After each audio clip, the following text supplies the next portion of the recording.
man would need no other lawgiver. But that not being the case, he finds it necessary to surrender up a part of his property to furnish means for the protection of the rest. And this he is induced to do by the same prudence which in every other case advises him out of two evils to choose the least. Wherefore, security being the true design and end of government, it unanswerably follows that whatever form thereof appears most likely to ensure it to us, with the least expense and greatest benefit, is preferable to all others. In order to gain a clear and just idea of the design and end of government, let us suppose a small number of persons settled in some sequestered part of the earth, unconnected with the rest. They will then represent the first peopling of any country or of the world. In this state of natural liberty, society will be their first thought. 1,000 motives will excite them thereto. The strength of one man is so unequal to his wants, and his mind is unfitted for perpetual solitude, that he is soon obliged to seek assistance and relief of another, who in his turn requires the same. 4 or 5 united would be able to raise a tolerable dwelling in the midst of a wilderness, but one man might labour out of the common period of life without accomplishing anything. When he had felled his timber, he could not remove it, nor erect it after it was removed. Hunger, in the meantime, would urge him from his work, and every different want call him in a different way. Disease, nay, even misfortune would be death, for though neither might be mortal, yet either would disable him from living, and reduce him to a state in which he might rather be said to perish than to die.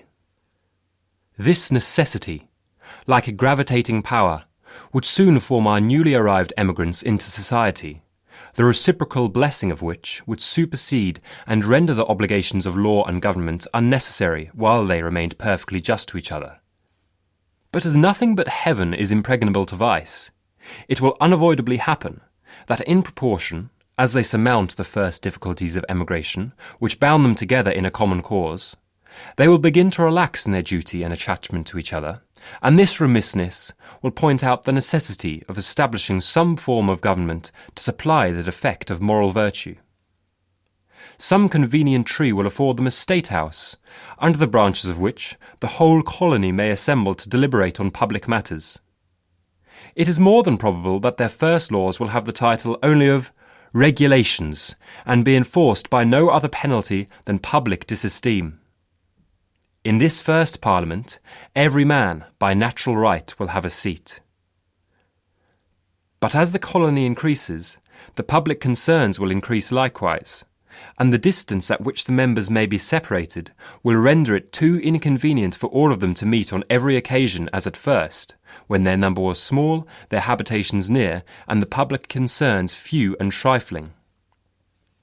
This will point out the convenience of their consenting to leave the legislative part to be managed by a select number chosen from the whole body, who are supposed to have the same concerns at stake which those who have appointed them, and who will act in the same manner as the whole body would act were they present.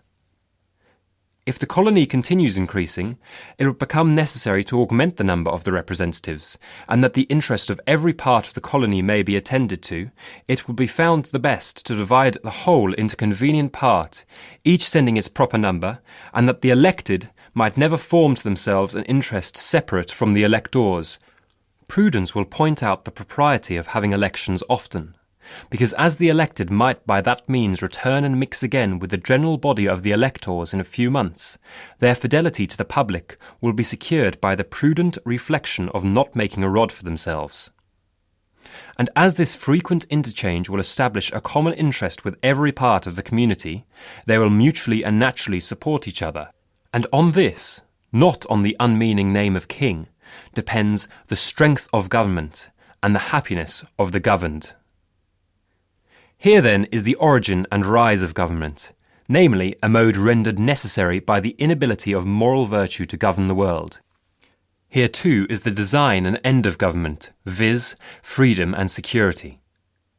And however our eyes may be dazzled with snow, or our ears deceived by sound, however prejudice may warp our wills, or interest darken our understanding, the simple voice of nature and reason will say, "It is right."